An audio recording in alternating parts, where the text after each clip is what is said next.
You can now get 2 free audiobook downloads and a 30-day free trial at audible.bogosity.tv. Your choice from the world's largest selection of over 180,000 digital audiobooks and spoken word content for your iOS or Android device, Kindle, or MP3 player. Go to audible.bogosity.tv now.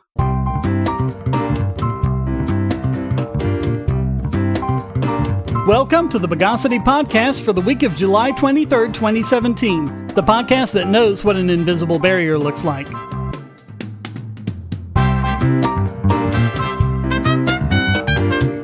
This is your host, Shane Killian, and returning this week is Chris Hangartner. Welcome back, Chris. Hey. Let's delaminate the news of the bogus. We talked a couple of weeks ago about Australia wanting to put backdoors into encryption software. Now they're making moves towards it. A new law under consideration would give the makers of encrypted communication products the same obligation telephone companies do to let law enforcement agencies tap their communications. Oh, great. Australian Prime Minister Malcolm Turnbull said, quote, "We've got a real problem in that the law enforcement agencies are increasingly unable to find out what terrorists and drug traffickers and pedophile rings are up to because of the very high levels of encryption. Where we can compel it, we will, but we will need the cooperation from the tech companies." Of course, they've shown they can't even do that when the criminals aren't using encryption, but whatever. Yeah, if I recall correctly, didn't they blame strong encryption for why they couldn't find, I think it was the Paris terrorist attacks, but then they found out that they weren't using encryption. No, it was just regular texting. Yeah. They were using burner phones. Yeah. And they found one of them in a trash can, and hey, guess what? No encryption. Yeah. Turnbull also said, quote, "There is a culture, particularly in the United States, a very libertarian culture, we wish, which is quite anti-government in the tech sector. We need to say, with one voice to Silicon Valley and its emulators, all right, you've devised these great platforms. Now you've got to help us ensure that the rule of law prevails." Great, Australia. First you ban everything that's fun, and now this. Yeah, and every sensible person, of course, is pointing out what we have for years. Math works the same for everybody. So if you weaken it for government, you weaken it for everyone. At least everyone except those self-same criminals who will have no trouble pirating illegal encryption software and using it themselves. And stuff like this still always makes me laugh when people say we should mimic Australia. I've heard they've actually gone down on the Freedom Index lately. But Turnbull is undeterred, quote, "The laws of Australia prevail in Australia, I can assure you of that. The laws of mathematics are very commendable, but the only law that applies in Australia is the law of Australia." Yeah, you do realize that mathematics are universal. Not in Australia, we can put words on paper and change how math works. You know, every time you try to tell them we need to disband in these laws, that make encryption loose, they always say, well, what are you going to replace it with? Strong encryption. That actually keeps us safe. So yeah, he said that they can basically change the law of mathematics by passing laws in Australia, and yet, even after that, the guy isn't idiot extraordinaire this week. So yeah, it was one of those don't crowd kind of weeks. Only to the government. Only they can change the rules, And they wonder why we say cult of the omnipotent state. They literally think that they can change reality by passing an edict and saying this right and going through, this particular incantation, and then it's the law and reality's changed. Yeah, I don't know what the term is, like they want to have their cake and eat it at the same time or whatever. Yeah, I've always hated that one, though, because what's the point of having a cake if you're not going to eat it? Yeah. I just hate that saying. Yeah, it's just, doesn't make any sense. Someone in the comments come up with a better phrase for that. Yeah.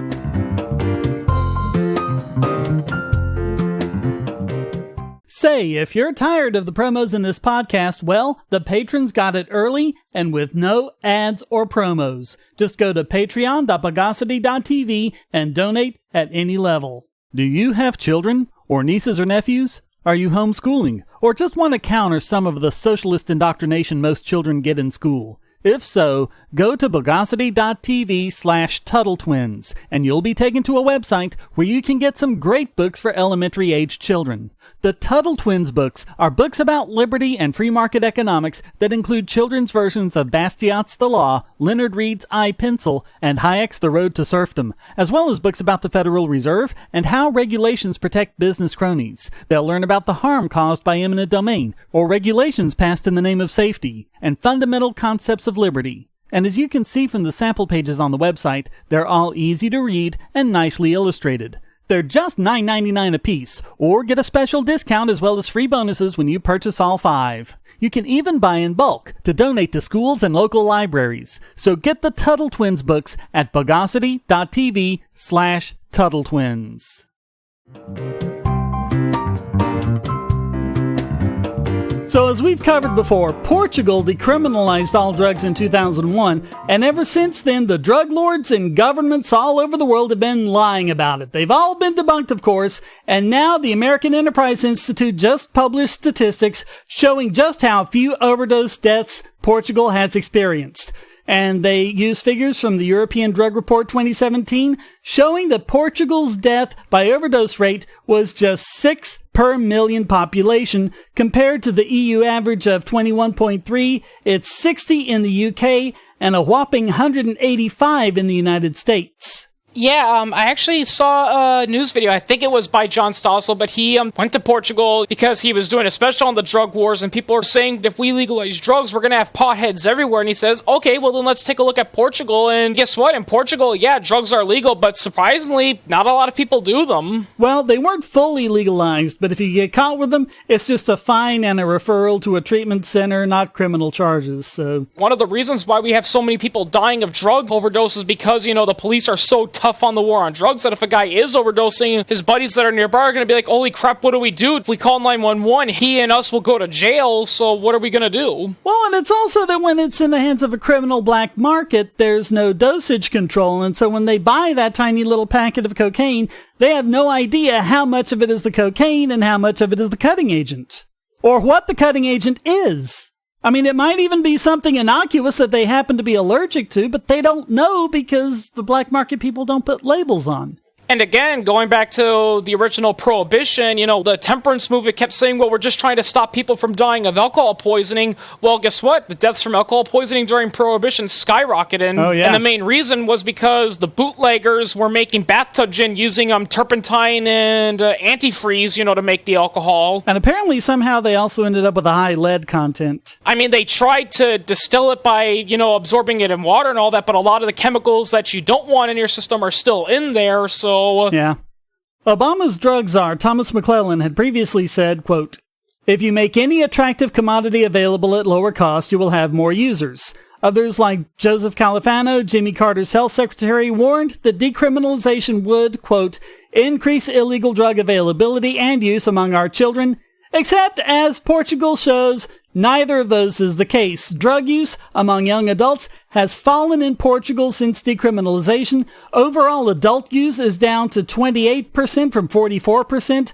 Drug deaths have dropped 75%, and new HIV cases among drug users are way down over 80%. People are like, but still, we don't want to have a nation of kids, that do drugs all day, but there wasn't a lot of kids doing drugs. In fact, they actually said we found more underage drinking than we did underage smoking. Even though kids say it's easier for them to get marijuana than alcohol. It's like we tolerate alcohol, which is debatably the filthiest substance you can put in your body, yet the moment you put a little bit of a plant that just makes you a little bit tipsy, oh, you're just as bad as a cocaine user. Oh, by the way, for those of you who don't know, and if you're missing Stossel's show on Fox Business, he's now doing videos for Reason TV, and he just upped the first one yesterday, I think, as we record this. He said he wasn't going to, quit news for good. He was just going to leave Fox News and let other people take over because, let's face it, he's old. Well, I think he's also behind the scenes on a lot of Fox News programs, and he's, guest spots on Kennedy and things like that. It's pretty cool of him because, he's not perfect. There are some things I disagree with him on, but he was the one who introduced me to libertarianism. Cool.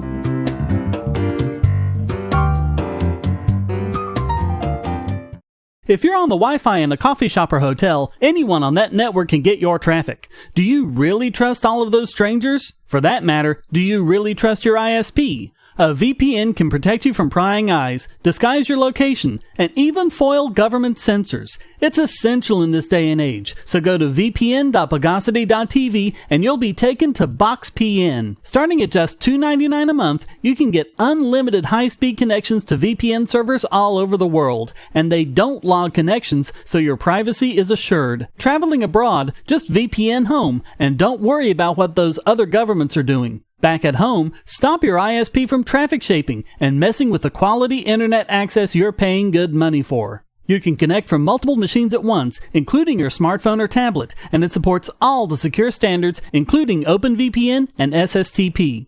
Bypass censors and surveillance with your own secure VPN connection. Go to vpn.bogosity.tv.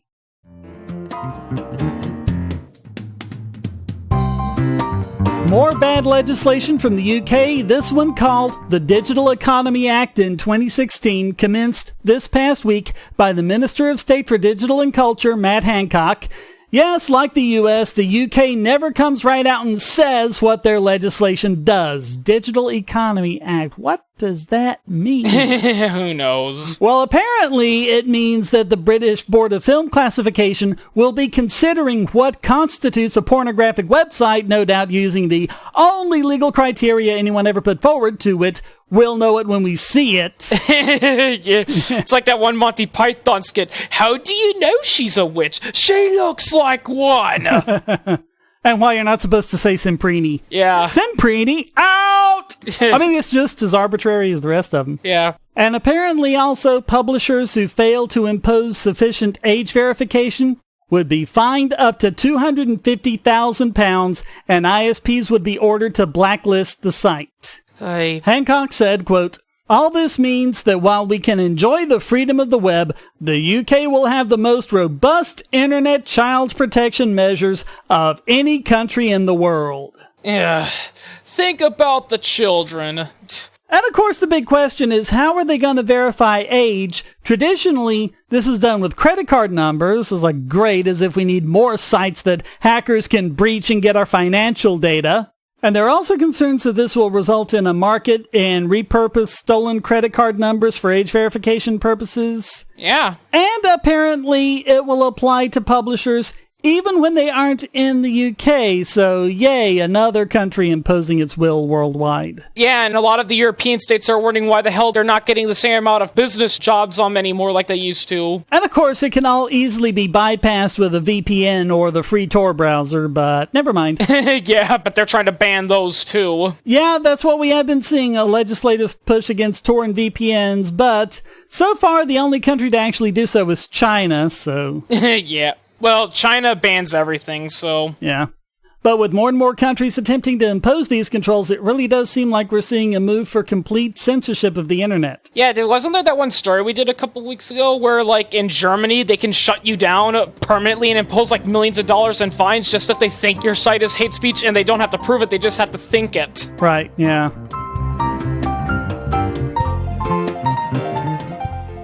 We live in a world where light bulbs connect to the internet, and recent attacks on them prove that your online security is under threat like never before. Not only your websites, but the internet-enabled devices you buy. And the biggest problem is weak passwords. That's why you need LastPass. LastPass allows you to randomly generate strong, unique passwords on the web and on your internet-enabled devices, all protected by one master password. LastPass sets up in minutes and gives you secure automatic logins throughout the web, synchronizing across all your browsers, all your computers, and even your mobile devices, at home, at work, or on the road. It even securely stores sensitive form data, including credit card numbers, backup sensitive documents, software licenses, Wi-Fi logins, and more. And with LastPass Premium, you can get these benefits on other applications, manage passwords for your entire family, and also get priority customer support. Sign up at password.bogosity.tv for a free month of LastPass Premium. Log in securely everywhere using the last password you'll ever have to remember. Go to password.bogosity.tv and get LastPass now. And now it's time to run autocorrect on this week's biggest Bogon emitter. And this week it goes to Comcast Corporation, who owns both Comcast Cable and NBC Universal, as well as other holdings. Now, both networks and cable providers have been trying to downplay cord cutting, which basically means people not using their service and using streaming services like Netflix and Hulu instead. Initially, they all tried to deny it was a thing. Then it was just young, stupid people who would be back once they grew up, but now they're all suffering record subscriber loss and have been for some time, and that's not including people who just never signed up for cable to begin with. I think the only reason why Comcast is still in business is because they are a big media entertainment group, and because of that, they're entitled to protection by the FCC. Well, and they're also a big internet provider with monopolies in a lot of places. So in contention here are the Nielsen ratings, who have always been kind of a weird two-headed monster, because on the one hand, they want to give accurate viewership figures to advertisers. On the other hand, they have to cater to networks and cable providers who just don't want to hear the truth.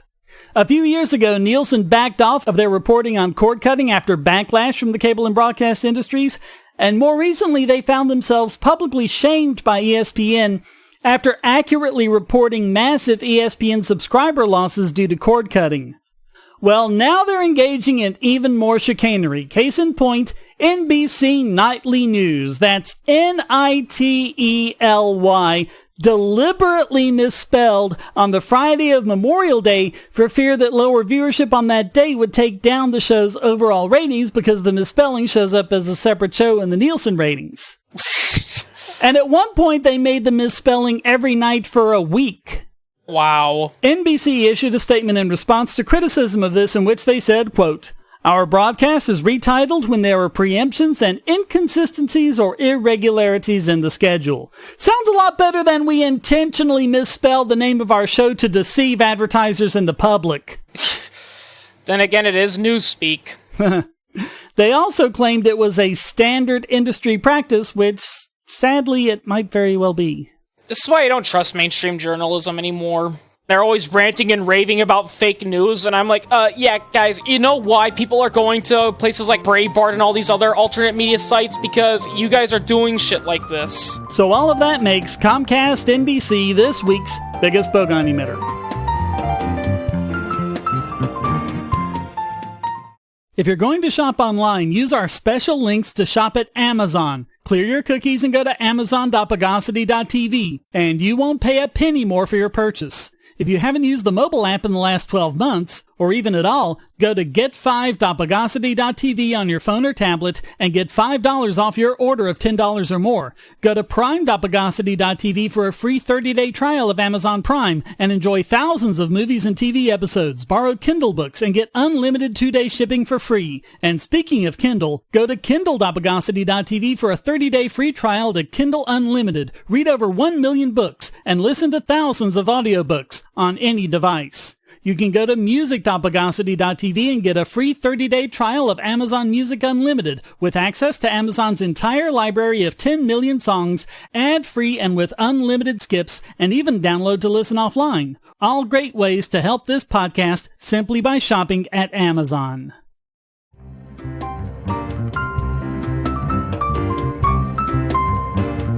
And now let's de-overnumerate this week's Idiot Extraordinaire. We've covered ridiculous copyright piracy claims before, but some of them really make us chuckle out loud at how ridiculous they are. And earlier this year we talked about Malibu Media, who lost a lawsuit against an alleged pirate because they couldn't produce any real evidence that he ever had the files on his computer. They had matched the piracy to his IP address, but we went into all the reasons why that doesn't actually mean he was the one who did it. Other times, simply connecting to the same tracker was considered evidence regardless of whether or not that was a particular torrent being downloaded, and not, say, a Linux distro or something else like that that happened to be on the same tracker. Oh, Malibu, is that cheesy porn studio thing, or...? Yeah, the story says they do something like med art or something like that. Yeah. Well, get ready for this. Malibu Media is trying to bully a Texas woman into settling a lawsuit claiming she downloaded 54,000 infringing titles.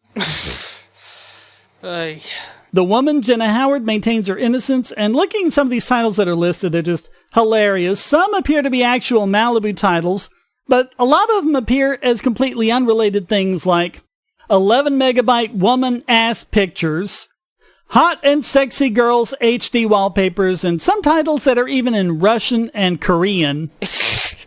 And some of them are completely irrelevant to a porn company like OS X Yosemite, which would be Apple, Star Wars The Force Awakens. Although, to be fair, if you like Star Wars The Force Awakens, that's a crime in its own right. And my personal favorite, Craft Distilling, making liquor legally at home. And a porn company is apparently claiming ownership over all of these. The total amount of all the alleged downloads comes to 27 terabytes. According to Howard's attorney, quote, "This leads to only two possible conclusions. First, either Ms. Howard's network was hacked, or second, Malibu's research is wrong." And understand, if they're just doing that bit where they just looked at who connected to a public tracker, those trackers can have thousands of different torrents on them that they serve, so one connection, even for something legal, could easily come up with all of this if that's the method they used. And here's a funny thing. Turns out Howard, according to Malibu, downloaded dozens of files at home when she was away on her honeymoon. Quote, "The spreadsheets also show that Ms. Howard downloaded 31 items on her wedding day and somehow managed to download an average of 22 items at her home IP address each day of her international honeymoon when she was overseas in the Bahamas." Her attorney also went on to say, quote, "Malibu's shoddy research simply does not support the implication that Ms. Howard illegally downloaded the pornographic movies that are the subject of this suit, as well as an additional 54,000 other unrelated downloads. The supposed overlap between the downloads and Ms. Howard's interests is also not credible.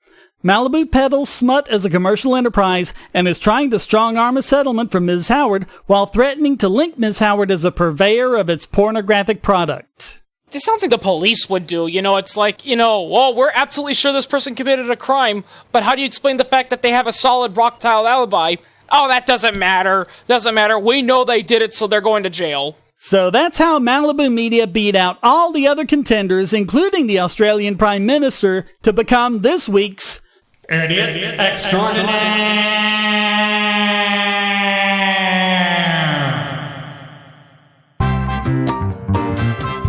Well, that wraps up this I Just Paid £1 Not to Go to the Toilet edition of the Bogosity podcast. Come join the discussion at forum.bogosity.tv and feel free to send a question, statement, news article, or rant in text or audio to podcast@bogosity.tv. This podcast depends on you to keep going, so please donate using the links on the website or the QR codes in the thumbnail, or become a patron at patreon.bogosity.tv and get the podcast and YouTube videos early and without ads or promos. Thank you for listening, and thanks to Chris Hangartner for joining me. Good to see you. Next weekend is the 5th Saturday, so no podcast. We'll be back in 2 weeks. Until then, here's a quote from Lawrence Lessig. "Copyright is insane. It's extreme. It's controlled by political interests. It has no justification in the traditional values that justify legal regulation. And we've done nothing about it." The Bogosity podcast is licensed under Creative Commons Attribution Non-Commercial No Derivatives 4.0 International License.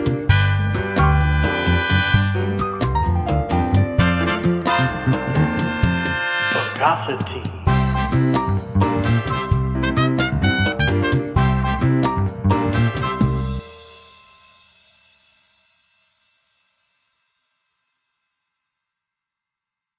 Want answers to creationist claims against evolution? Would you like to know more about evolution yourself, or even engage creationists more directly, with actual peer-reviewed sources to back you up? My book, How Evolution is Scientific, is designed to show the basics of evolutionary theory and how it is so well supported using the scientific method. It's impeccably sourced, with references to the actual scientific material, and is arranged using the creationists' own criteria of what is scientific. Using their own arguments against them, see how evolution is scientific, but creationism is not, based on observations, accurate predictions, logic, and evidence. Get answers to common creationist claims, and even a primer on abiogenesis, the start of all life. It's all in my book, How Evolution is Scientific, available at Amazon and on Kindle, EPUB, and PDF as well. Get How Evolution is Scientific and never be taken in by creationists again.